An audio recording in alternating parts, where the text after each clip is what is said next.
Hi everyone, welcome to APQC Talks Sustainability. Just a few reminders before we get started. Audio is available through your computer or dial-in lines, and all lines are muted right now. But you can submit questions or comments at any time, and we really encourage you to engage with us throughout the course of this webinar. We'll address all questions during the Q&A session at the end, and we welcome comments as well as questions. We will be sending a link to this recording and the slides to everyone who registered after the webinar. So thank you again for joining us today. I'm Marisa Brown with APQC, and I've invited some of my colleagues to join us today to talk about the important topic of sustainability. It's a hot topic and it's only getting hotter. So what we want to do is take a look at several different perspectives on sustainability. Joining us today to share some of their thoughts is Dr. Carla O'Dell, Chairman of the Board for APQC. We also have Holly Lyko-Gland, our Principal Research Lead for Process and Performance Management, and Dr. Mercy Harper, Researcher and Writer Extraordinaire. And I am, as I said, Marisa Brown. I am the Senior Principal Research Lead for Supply Chain Management. So here's how we'll get through the webinar today. We're really going to focus on cutting through some of the hype and the headlines related to sustainability. We want to give you some actionable guidance so that you can really take the next step and turn thoughts, ideas, promises, and turn those into action. Carla's going to lead us off with the big picture view of sustainability. Then we'll have Holly coming and talking about APQC's definition and how we put that together. Next, Mercy's going to talk about APQC's action and what we've done in terms of sustainability through our partnership with Zeppelin Coffee. And then I'll round it out by talking about supply chain sustainability and shining a spotlight on that part of the enterprise. As I mentioned before, all audience questions and comments are welcome. And to keep you engaged throughout today's discussion, we have polls scattered throughout. So please stay with us, and we'd love to hear your thoughts and have you weigh in on those questions. So without further ado, I'm going to now turn it over to Carla and Holly to take it away. Thank you, Marisa. Hi, welcome everyone. You know, it's rare that everybody on the planet has exactly the same sort of impact, even though their reactions to it and the impact on them individually is different. Well, the pandemic for all of us was a shared experience.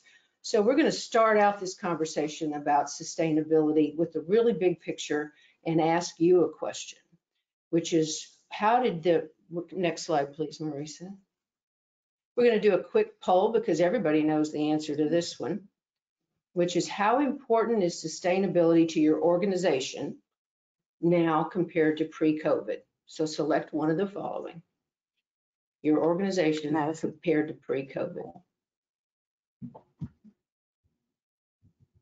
Madison will let us know how we're coming on the polling. So you can only pick one, but we'd love to know, how important is it now before COVID? As Carla said, that's one of the big shared experiences we all have.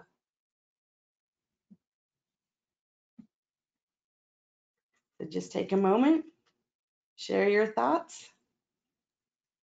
There have been a lot of reactions in the sustainability environment and those folks who care about that, which turned out to be more and more of us all the time. So let's see what we've got. Nobody said it was less important. And 37% of you said that to your organizations, it was much more important, 47% more important, and about the same, 17%.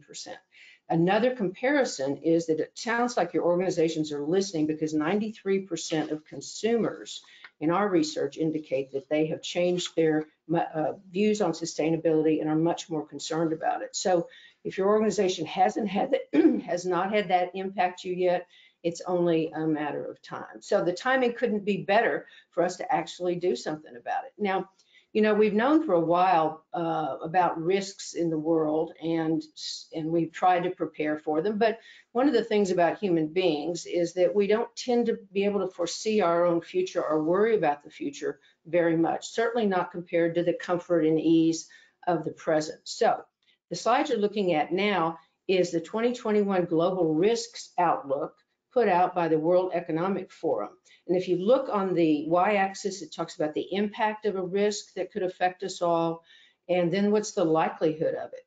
Well, if you look in the upper right-hand quadrant, because that's the only place we're going to really focus today, is you'll see those risks that are high impact and also high probability. Now, they did not exist in that upper right-hand quadrant probably last year. If you'd done this at the end of 2019, it might have been a very different outlook. So let's look at what happened there. Marisa, if you'll click forward for me.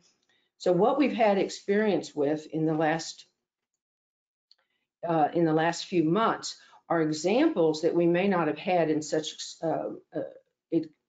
vivid experiences before. One, we've had extreme weather all over the globe. That's been going on for about 4 years now. It was predicted 20 years ago that climate change would cause extreme weather events. Guess what? It has. Everybody has experienced that. In Texas, you'll be seeing in the middle the public infrastructure failure. We thought that was going to be terrorists hit our infrastructure. Turned out it was utility companies when the temperature in Texas dropped to extreme levels, and the utilities simply were not prepared for it. Neither their business model nor their infrastructure was prepared for it. Hundreds of people died and the rest of us froze. Then you look at the cybersecurity failure, which again was a very interesting attack on and it happens all over the world, on the Colonial Pipeline, which controls access to all the oil and gas on the East Coast and the jet fuel. And they were attacked by malware, ransomware. So they had to pay that off to get the oil running again. So all of these low probability events, one more please, Marisa, one more click. And then we've got the mother of all high impact and now high probability events, which was the pandemic. So next slide, please, Marisa. So some of you who come out of a process background will recognize this slide and the phrase, lower the water to see the rocks.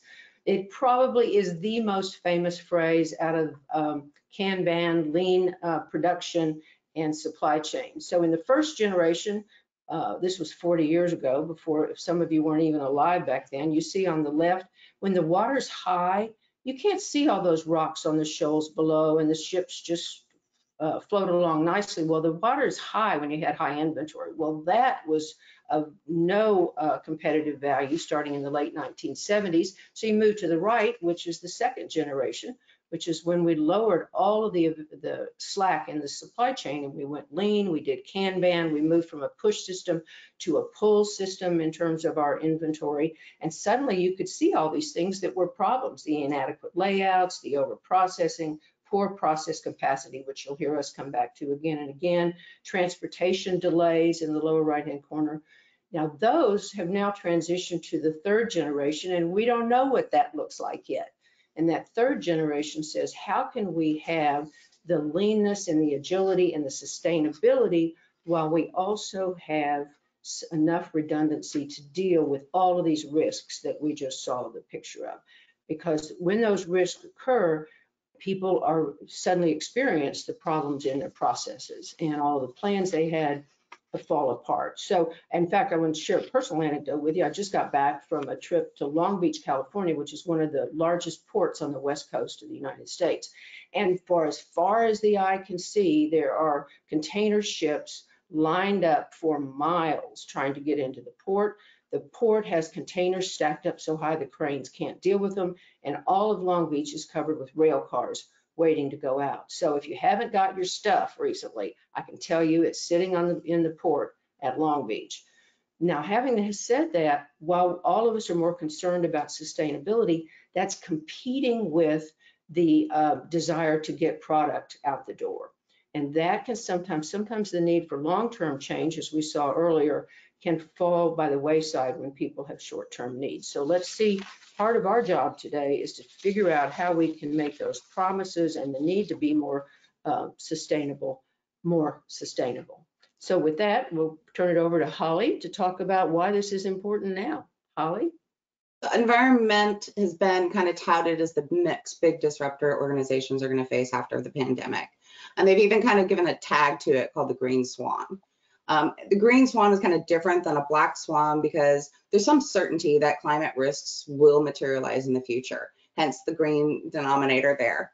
And as Carla mentioned in that global risk report that we saw on that first slide, climate action failure is probably the second greatest threat, both in likelihood and potential impact, following infectious disease.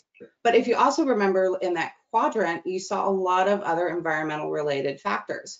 You also saw extreme weather, biodiversity loss, human environmental damage, as well as livelihood crises. And all of these are connected to this concept of sustainability.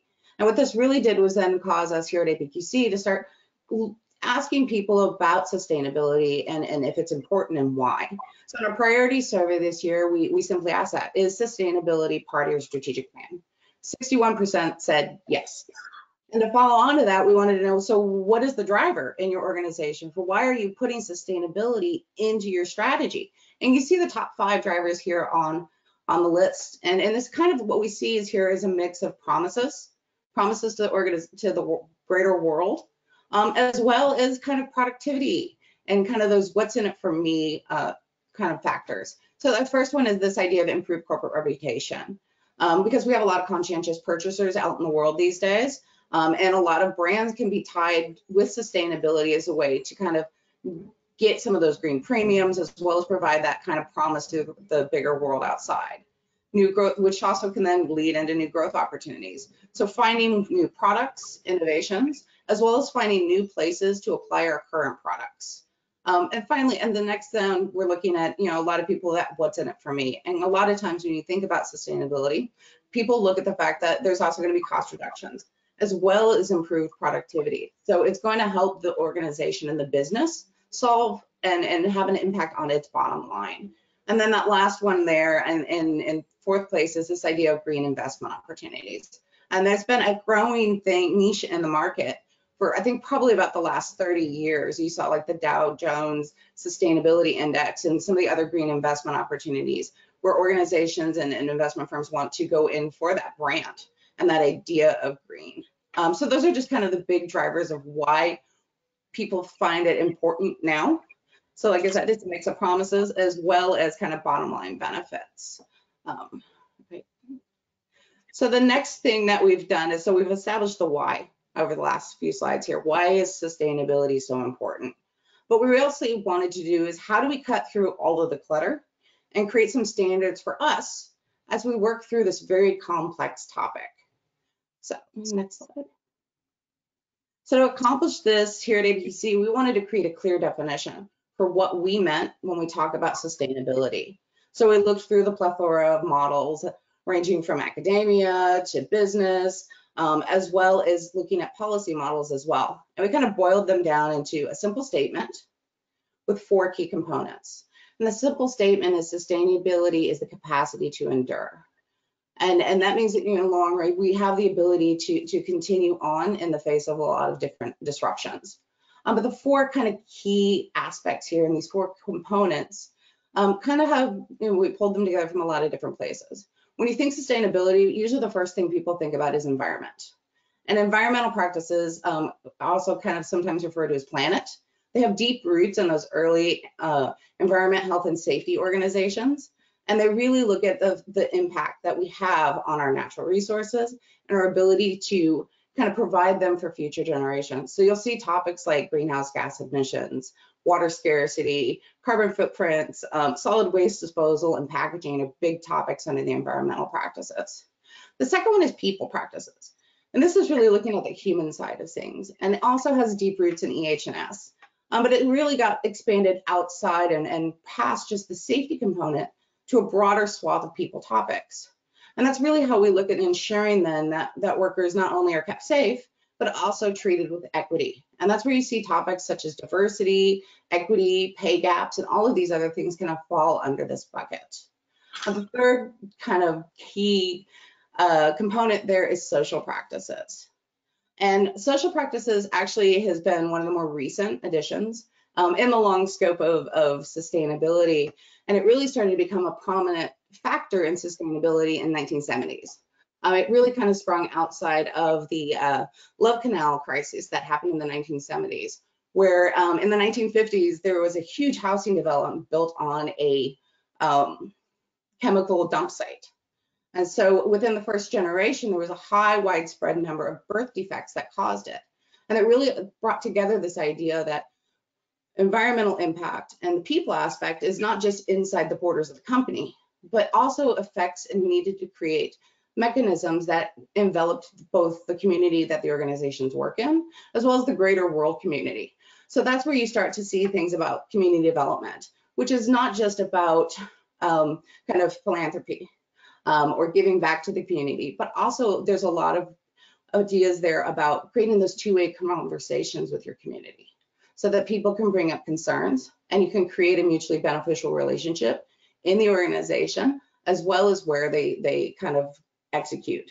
And so you see a lot of topics, like I said, with community development, work creating kind of rights groups that represent and work with the sustainability department in the organization, as well as things such as, you know, education programs reaching out that create a mutually beneficial through developing STEM programs for the children in the area, which has kind of that ability you're giving back to the community, but also providing potential workers with the right skill sets for your organization.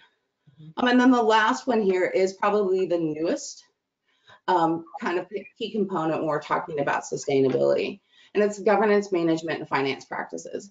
Initially, this was kind of the bucket called prosperity. And that really looked at making sure that the organization itself was still profitable as it was going through its sustainability.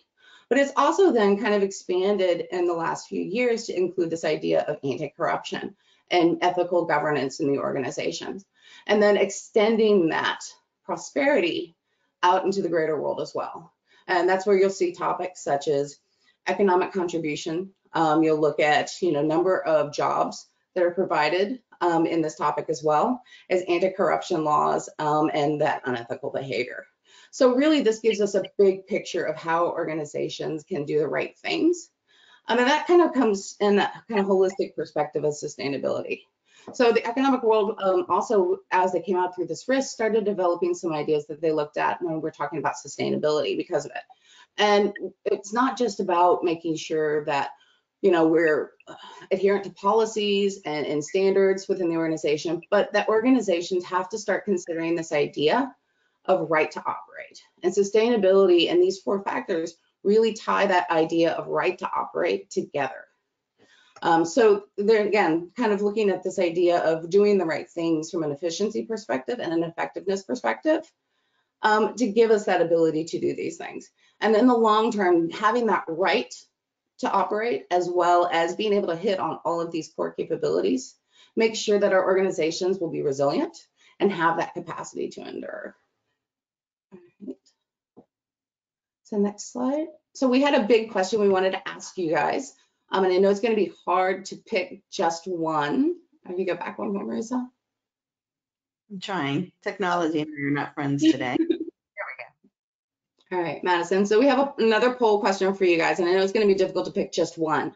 But if you have to, which of these do you feel is the most important one to address at this time? So you can pick only one. So environmental practices, again, looking at the planet and looking at our carbon footprints and all of these things. The people practices, making sure that the people in the organizations are taken care of as well as safe.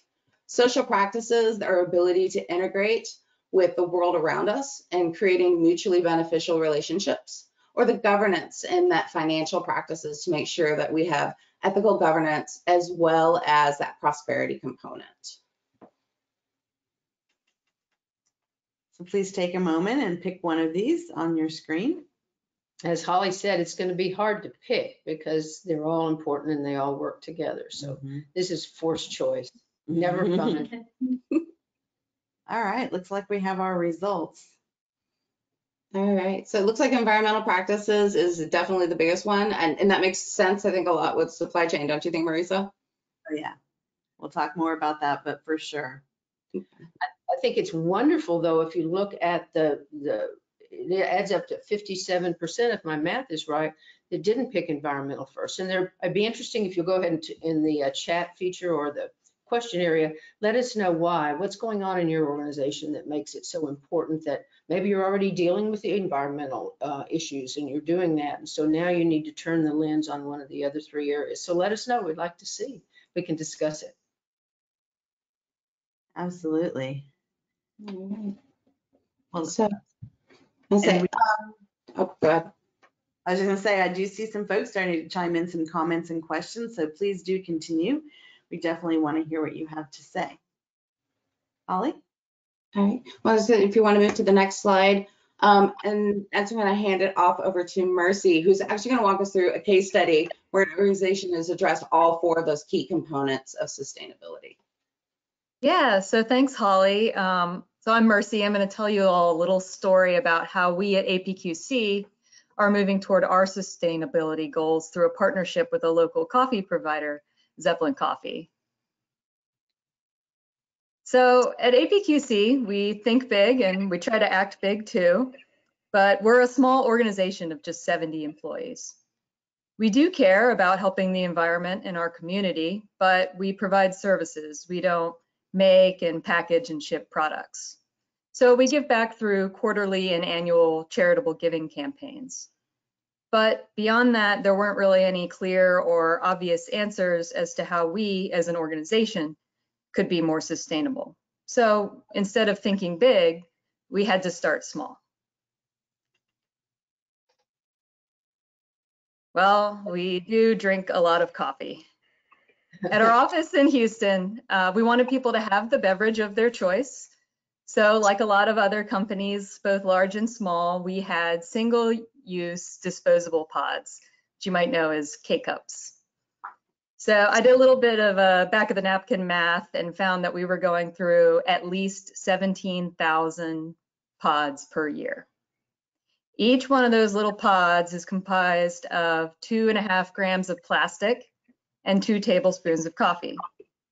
So that all adds up to 1/2 ton of ground coffee waste and 100 pounds of plastic per year. And that's if each employee only has 1 cup a day.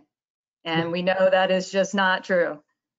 So if one employee has 3 cups a day, that's pretty reasonable, right? That adds up to 4 pounds of plastic waste and 50 pounds of ground coffee waste a year for just that one employee alone. So we had to do something different. So we found a local provider, Zeppelin Coffee, to work with us on a more sustainable solution. And we got 4 big benefits out of it. 1, we're getting higher quality coffee that's ground fresh each cup.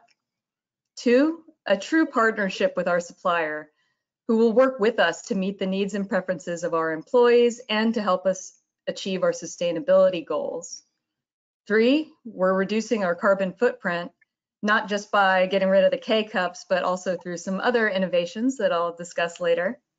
And 4, employee engagement. Our employees really care about the environment, and they really, really care about coffee. And you just wouldn't believe the excitement and engagement that we've gotten around this small change to our office. So who is Zeppelin Coffee? They're kind of like us. They're small, but they think big. Zeppelin Coffee was founded by Kevin Dowd in 2011. And he started the business because he wanted to provide coffee at the original Kolache Shop, a local Houston bakery his family has operated since 1956. Kevin Dowd is laser focused on quality and sustainability. And when available providers weren't good enough for him, he started roasting his own beans.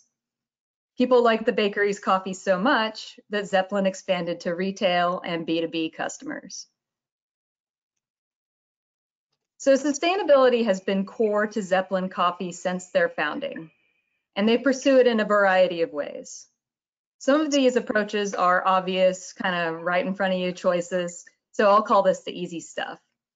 For example, coffee waste can be used for composting. So Zeppelin partners with community gardens to ensure its coffee waste ends up helping rather than hurting the environment. Zeppelin makes its B2B deliveries with electric vehicles. And they have charitable partnerships with organizations like One Tree Planted, a reforestation nonprofit that plants 1 tree for every pound of coffee sold.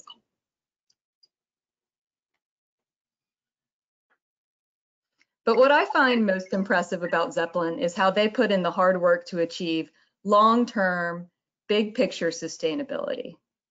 So for example, when it comes to operations, they reduced their carbon footprint by using solar-powered electric fluid bed roasters rather than drum roasters to roast their beans. They also work really closely with their suppliers and directly with farmers when they can to procure sustainably and ethically sourced beans. And what I think is the coolest thing that they're doing is actually with storage, kind of something you wouldn't expect. So Zeppelin developed a new coffee storage system called Pollution Offset Dynamics, or POD. Coffee beans are stored in reusable stainless steel containers, and the lids are made from recycled coffee grounds and chaff. Instead of creating additional waste by branding and labeling the lids, Zeppelin embedded chips that you can scan. So you just tap your phone to the lid and it pulls up what's inside. Zeppelin is getting a patent for this technology and is also prototyping the use of these materials for other products. So POD is not just driving sustainability for Zeppelin, it's also potentially driving a new revenue stream for them. So now we'll take it back to APQC. So here's the before and after of our little coffee bar. So in partnering with Zeppelin, we eliminated a bunch of plastic junk that was cluttering up our office and hurting the environment. And instead of the mess we had before, we've got this slick and some might even say sexy new setup. And tasty. Quite. Oh, absolutely. People really, really like it. These are all, and this is just a small sample of the team's messages that were just flying around after this.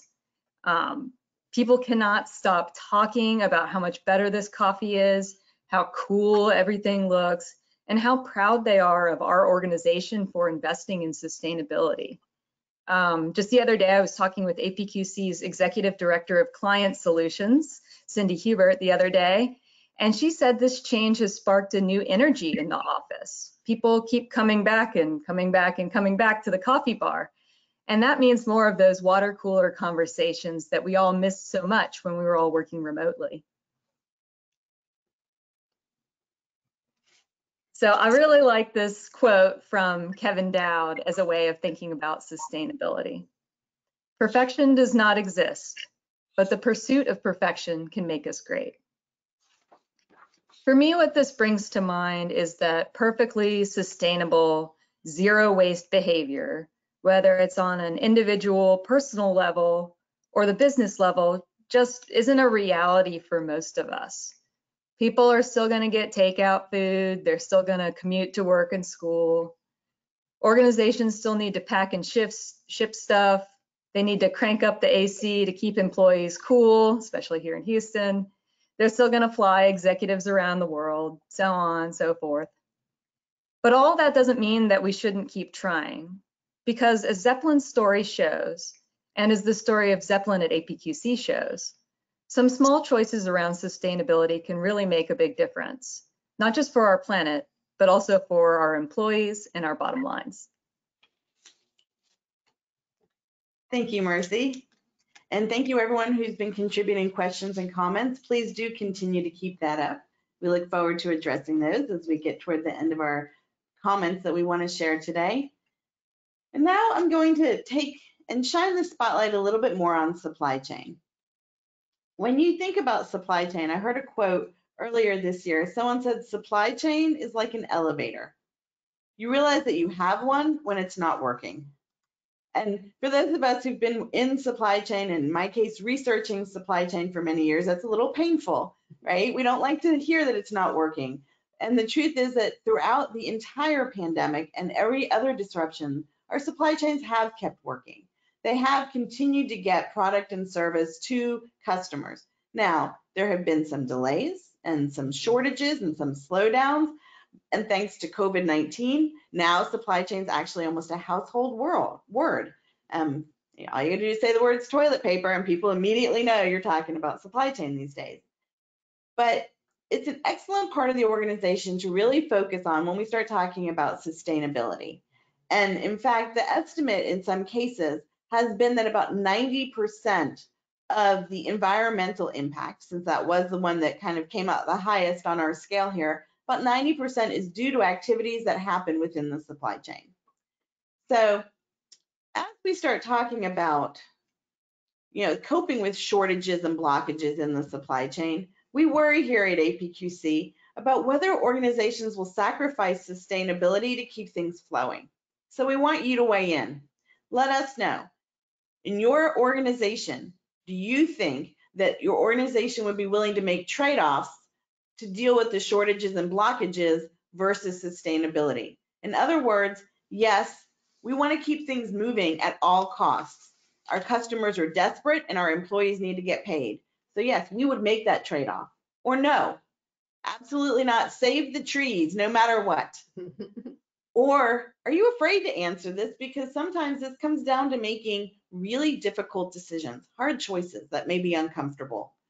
Or are you not sure? Has your organization not articulated its commitment to sustainability? So do you have no idea that whether they would or wouldn't make the trade-off? So please pick one of these and let us know what you think. We'll give you just a second to weigh in here. Let us know. Of course, again, we're forcing them to Yes. answer when they go, well, maybe it depends, which is the Right. one we all want to answer. All the time. Mhm. So how did we do here? Oops. Wow, we have a tie. 38% said yes, 38% said no. 15% were honest and said they had no clue. And then we have about 9% who are afraid to answer this. So this is interesting. Basically, what we're seeing is that without an articulated commitment and a documented strategy that is communicated to all employees, about 40% feel like their organization would probably sacrifice the environment and other components of sustainability, it's more than just the trees, to get product out the door.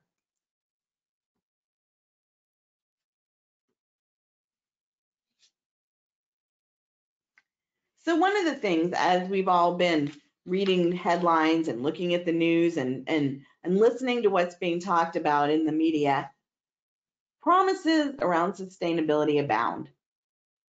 Many organizations are saying we're going to reduce our carbon emissions by X% by this year.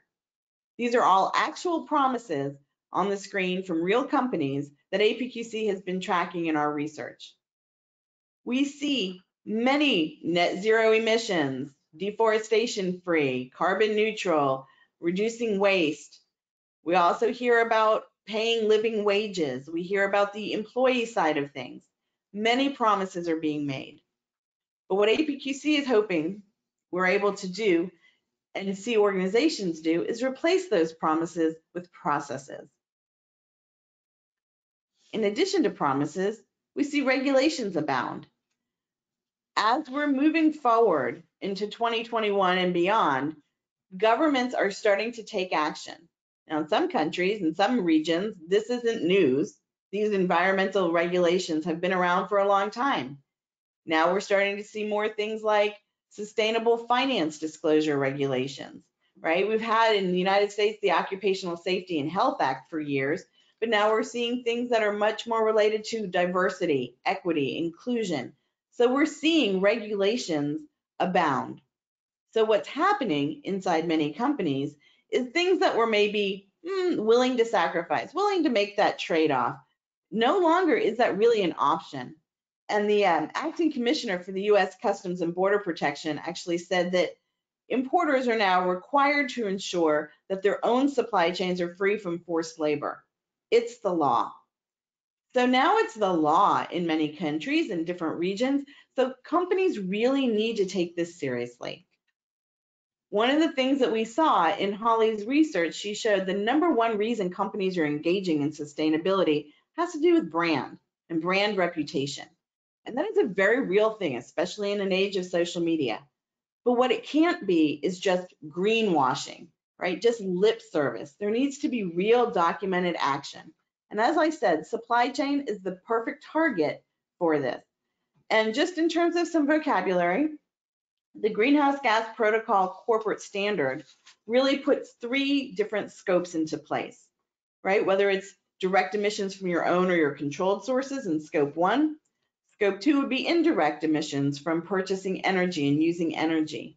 And Scope 3, this is where your supply chain comes into play. All other indirect emissions that occur in your company's value chain. So as you saw in APQC's definition of sustainability, it's not just what happens inside your own four walls. Your suppliers, and in many cases, your suppliers' suppliers, are key to your own ability to achieve these sustainability goals, and in some cases, comply with the law. And so, as I mentioned, it can be up to 90% of emissions coming out of that Scope 3. So how can you handle this? How can you create a sustainable supply chain? And as we discussed it amongst ourselves here at APQC, and we spent a lot of time talking to our members and listening to our member organizations, what it comes down to is, first of all, I would kind of say no joke. There's not a simple solution. There's nothing that you can buy in a box, plug in, turn on, and be done and have a sustainable supply chain. But what we see is that you may not have to make those trade-offs between environmental and people issues and sustainability and getting product to market. If you look at supply chain sustainability as a business challenge, think about how your organizations underwent, and some of you still are, digital transformations, right? You defined a strategy, you executed it as a process, you created roles, responsibilities, accountabilities, selected the tools. All those approaches can be applied here in terms of sustainability. But you have to start at the beginning with documenting what is your organization's definition and strategy for sustainability, because this is an all-encompassing thing, right? I mean, we looked at, yes, environmental wins, but people, processes, and your community and society impact can't be overlooked. So by starting with your definition and strategy, then the next logical thing to do is to define ownership. And one of the most dangerous things is thinking that sustainability is somebody else's responsibility, right? Oh, well, I'm in sourcing and procurement. I don't handle the logistics and the fleet side of things, or I'm only doing warehousing. I'm not picking who our suppliers are. It's critical to define the ownership for your sustainable supply chain efforts and make sure that you've considered, is this a global activity or is it regional? Is it owned at the level of supply chain, or is it owned by the people who own the different parts of your supply chain? Your supply chain planning, sourcing and procurement, logistics and warehousing, your manufacturing if you've got it. Understanding and documenting where that ownership is very important. When you consider diversity, equity, and inclusion, the people side of this, does it make sense for a supply chain to own that? Or does it make sense for your organization's human resources group, who are experts in this, to own it in partnership with supply chain, where the boots are on the ground, where you're seeing the firsthand impact? So again, turning to the resources available to you and in your organizations is helpful. And process. APQC believes in this in a big way. You have to understand your suppliers and their suppliers and have processes in place to document what happens and then come up with scenarios. So there is a disruption. Let's just say hypothetically a giant ship gets stuck in the Suez Canal.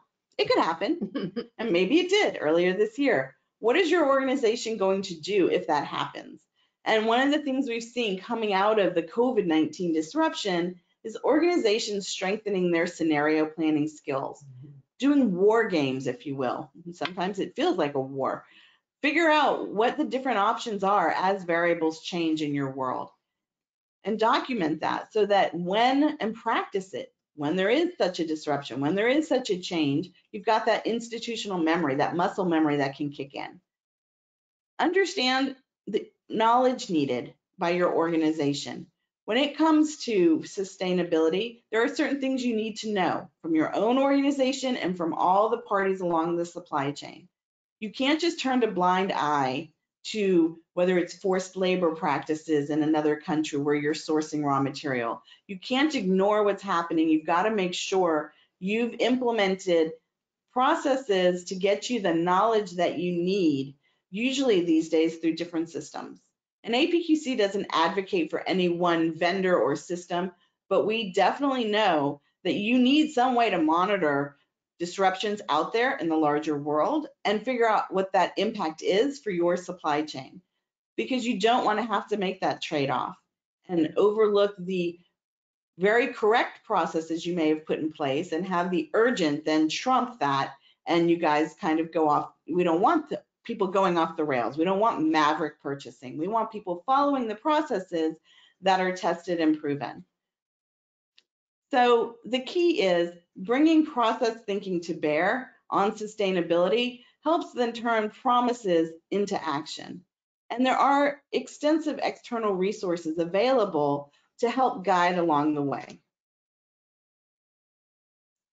So just to kind of think through, when we talk about supply chain sustainability, are you looking at your end-to-end supply chain and the 4 components, your people practices, your social practices, governance, management, financial practices, and how all of that comes into play across the entire supply chain? And then there's certain things that are definitely more of an issue, more of a concern or a focus in different parts of the supply chain. But I will say that to me, it was very interesting. We recently completed research on the future skills needed to be successful in sourcing and procurement. And the #1 skill was ethical business ethics and ethical behavior and practices. And that ties so directly into supply chain sustainability, because you need your employees having that ethical mindset and skills and capability so that you can ensure that you're doing the same with your suppliers and their suppliers and so on and so forth. So really making sure that you consider those redundant sources of supply if necessary, built-in cushions where needed, built-in triggers or tripwires, one of Carla's favorite phrases, so that you're not caught unaware and so that you don't have to really sacrifice sustainability to keep your supply chain flowing. So want to kind of tie it all together here before we start dealing with the questions that you guys have been sharing with us. So let me step back and ask Carla, will you talk to us just a little bit about the big picture, kind of tying that together for us? Absolutely, Marisa. For about 40 years, and Holly actually went back and talked about the Love Canal, which was a huge trigger, right, for the early environmental movement, also followed by, we had our rivers were on fire. There were a lot of environmental problems, especially in the United States. That those triggers caused people to be aware of what could happen, and that actually is what drove the change. But there were a lot of promises made at that time in the 70s and 80s that never were put into action. And that was the road to where is paved with good intentions, just by organizations as well as by individuals. And in fact, Korn Ferry, which is a recruiting firm that's really focused on diversity, equity, and inclusion, has a big sign on their webpage which says, "We really mean it this time," and what they mean. And then they have just dozens of little pictures of all the promises that were made in the 70s and 80s about diversity, equity, and inclusion.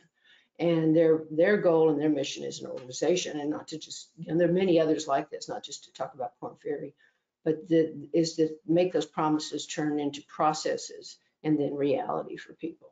And if you, Marisa, one of the other things that I really thought was important when you laid out the scenario planning, because if you look back at the risks from the World Economic Forum, there's a bunch of risks that are not on that chart, and they're either green swans or there's some other cataclysmic event. And you can do tabletop exercises, but when it really happens, 2 things are necessary. One is decision rules that people can follow at all the different steps in the supply chain. So wherever decisions are being made, people need to know what the decision rules and trade-offs are. Let me give you some of those examples, because power to the people. The people down there are making the decisions. I can sit up here as an executive and make promises all day long, but I'm not the one who's executing that. It needs to be, so the people who execute it really need to own it and control it.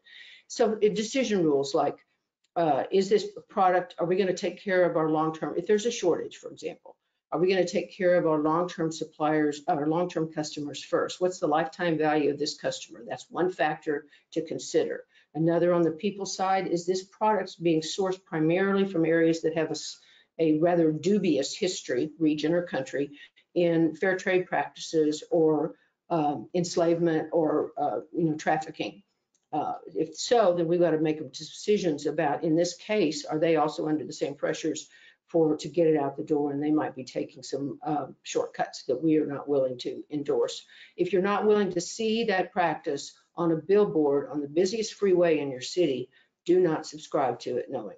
Contact another one. Have we contacted our foreign corrupt practices team and asked them if there's anything we need to be worried about in that area?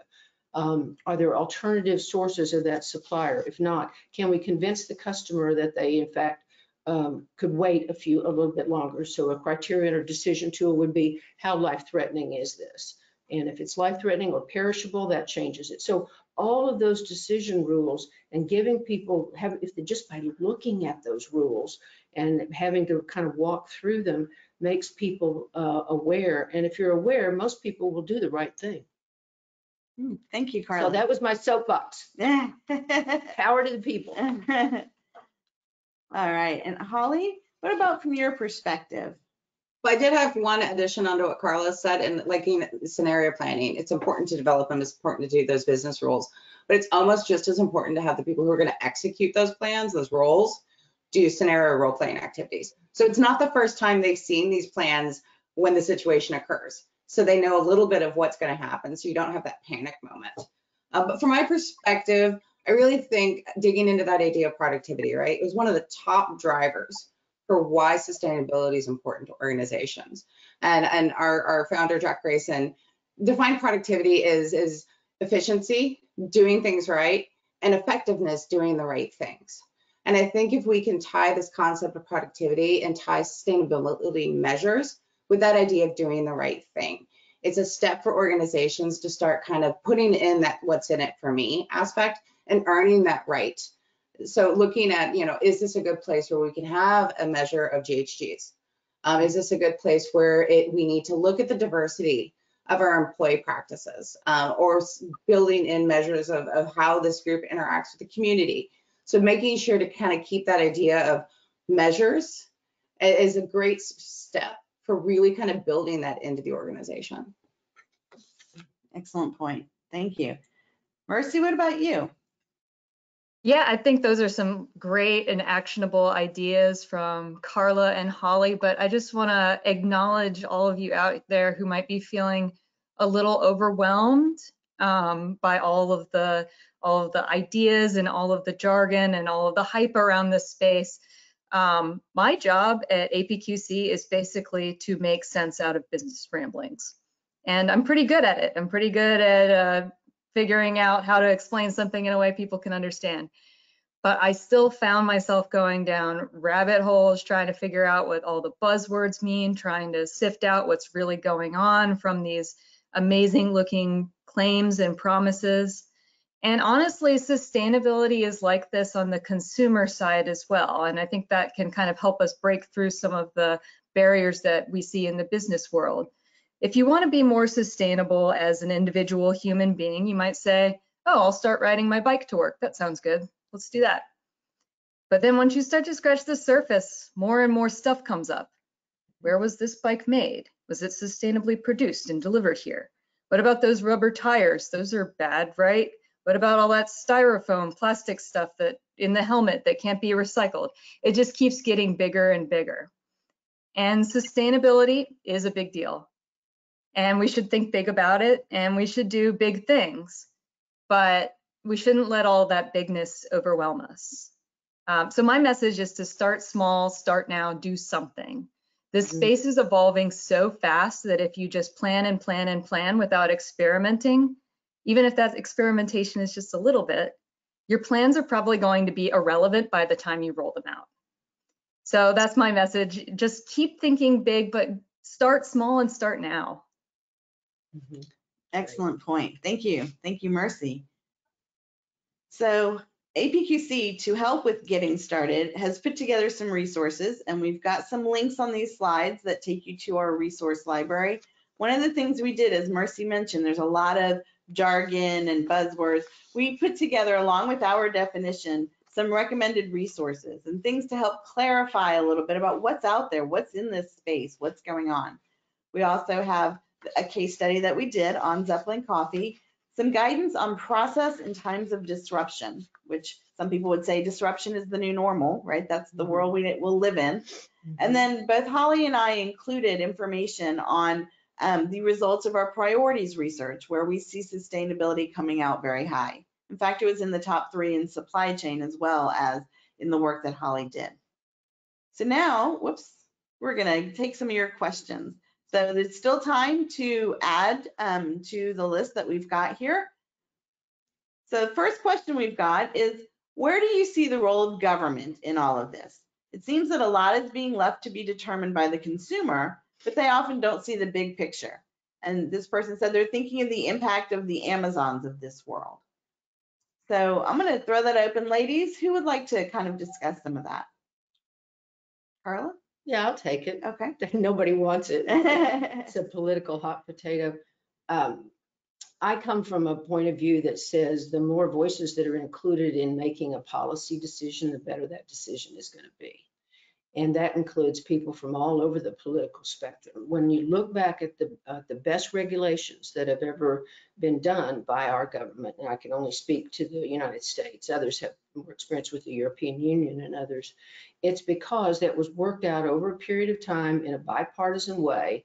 And then they didn't assume that the first iteration was the final iteration. The first law, like Mercy said, was done basically from the rear view mirror, designed from the rear view mirror. What did just happen? We don't know what's going to come up. So those, so the laws and the regulations that work best are those that have been done in a bipartisan manner. If that can't be done, then I think again, government is in the position of having to make decisions and use decision rules as well. So I would say that the biggest driver of sustainability activities in organizations is going to be the regulations put out by government. That's just the way human beings are. And the good news is that that's going to be easier for organizations because they want to make it happen. Thanks, Carla. Anyone else want to chime in on this one? And I think there's a lot that's been done as far as regulations, because especially you're looking at global organizations, there's a lot of confusion about regulations and their impact on them. Usually you see 2 things. One is you see organizations will go towards the highest level of regulation, so which has the strictest carbon footprint impacts, because it makes more sense for them to have a singular approach at that highest standard than to have a different approach for different regions. The other thing you see there is then the work by the UN, and that what they've been trying to do as far as kind of not necessarily creating global regulations, but creating a lot of structures there at a global level through their Global Reporting Index and some of the other work that they've done to help kind of support organizations doing the right thing from that concept, and kind of bridging a bigger picture idea of what is right based on the kind of looking again at all those regulations across the board. Holly, can I just add one thing to that? There's the growth with cryptocurrency just in the dark web just tells you how much is out there that isn't going to be impacted by regulation, at least not today. And I think one of the things that we can do, back to Mercy's point, which is everybody do what they can. If in fact you're going to engage in trades and use cryptocurrency, use the miners that have the least carbon footprint and the least energy usage. Bitcoin and some of the others are horrendous in how much energy they use. And you can't, I mean, I was shocked when I saw what it took for them to be able to complete a transaction. So I'm going after it and just saying, hey guys, pick the ones that don't do that. Thanks, Carla and Holly. So next question, shifting gears here, is how can you focus on environment without focusing on people? So I think that's an interesting comment. And I think that's really tied into why APQC's definition encompasses all of that. And while it may fall into different owners within an organization, bringing together some kind of a sustainability council may work well, so that you've got the different pieces represented and all those voices do get heard. Anyone else want to comment on that? Well, sometimes you see that in organizations. You see sustainability kind of split up into different departments, and different people own one of those components. So you'll have EH&S owns environment, and that's usually associated with the supply chain and manufacturing. And then you'll have a corporate social responsibility group that takes care of the people aspects, both the internal as well as the community engagement. But without putting all of those together, the organization's investing in sometimes conflicting issues, and they don't have that big picture to be able to report out and get the benefits and show the benefits that we saw, like brand investment opportunities and things like that. So you need at least a steering committee, if not a sustainability department, to kind of help weave all of those pieces together. Or a council, somewhere where they come, where Mhm. exactly what Holly's saying. Yeah, absolutely. So here's a question that was asked. How is APQC going to embed ESG, or environmental, social, and governance factors, into the dominant process architecture? So I assume they're asking about APQC's process classification framework. And that is an excellent question. Thank you for asking that. And Holly, I'm going to point that one over to you since you handle all of our process related research. Okay. One of the things is contact the PCF team or questions like this, so we can work directly with them to, once they get a certain volume, they need to have a certain capacity or a certain volume of input for people to be able to then say, yes, we need to make this substantive change into the process classification framework, because it will take some time and effort to do that, because the way the process works is, people get the ideas, then we identify subject matter experts and industry experts to then kind of help build out any of those changes, make sure that they're best fit for the organization, then pressure test those with other SMEs, and then update the frameworks. So there is a lot of work behind it. So just making sure to continue to voice these things. And if you like to see ESG baked into the PCF, let us know. Yeah, and I would just add that we can respond really quickly with our research as far as delivering more information about emerging topics like sustainability. But when it comes to the PCF, we want that to be a document that kind of lasts. So we can't just fly in with every emerging idea and mix it all up. So yes, we really do need to reach that critical mass, and you can all do your part by just a quick little message to the PCF team. Where you would like to see it embedded. I will do a little ad for the PCF. The process classification framework is almost, how many years old now? Are we almost 1994, I think. 1994. I was here. Yeah. And it has been Older than our interns. dinosaurs roamed the earth. It's gone through many iterations following the process that Holly was talking about there. It's the most downloaded piece on our website, and it is also, and that's saying a lot, because we have hundreds of thousands of pieces that are downloaded, and continues to be for the last, as soon as there was a website that started, and it hasn't changed since then. So you can also send messages through there, but even if you're not trying to change it, do use it. Yes, and actually we got a follow-up question. Someone asking, are we looking for help from outside people on this? We would love that. Our key phrase here, or key word, would be collaboration. So yes, please do reach out. In fact, you can reach out to any of us and we can always direct you to the right folks. Our contact information is in these slides, and you will receive a copy of these slides after the webinar is finished. And in the interest of time, I'm not going to be able to address every one of these questions that we've received, but we did get some really great comments from people whose companies do things like give out coffee to homeless individuals. And, it's really great to see some of the things that organizations are doing to make a difference in the world. And so we got a question here about, and we'll just sort of end with this one. Any specifics to address the, I'm not really sure what the word here is, but the attitude of the current generation of business leaders, where dollars always seems to outweigh good intentions. And so what would we advise to do in that case? And I'll let anyone who would like to chime in on that one. When I say, especially over the last few decades, as organizations have built out their sustainability. In a former life, I did a case study with Intel, and on building out their corporate social responsibility group. And one of the things they had to do from that dollars versus cents part was actually emphasize that prosperity aspect. They had to show the ROI for some of their earlier work.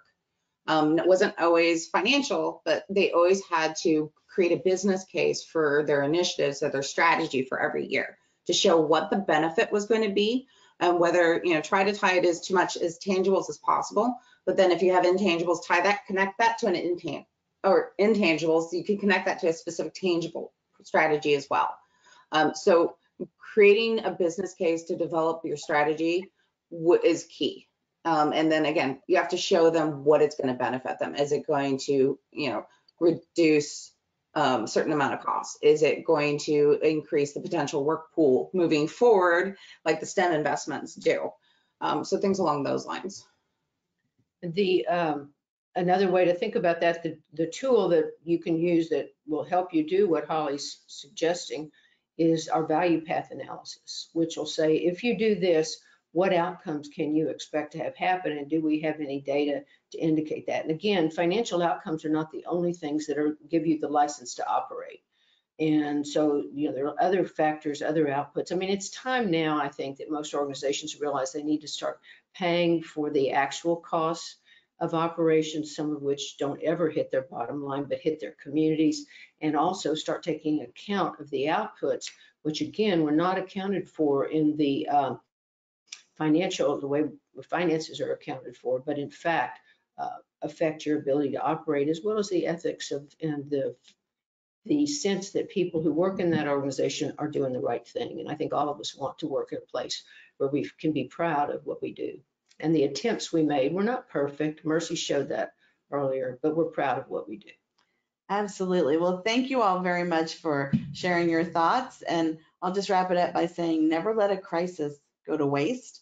And the COVID-19 pandemic and the resulting disruption really has brought it up to the surface that this is the time. Now is the time to really start focusing in on sustainability so that your organization doesn't have to make those trade-offs to keep things working.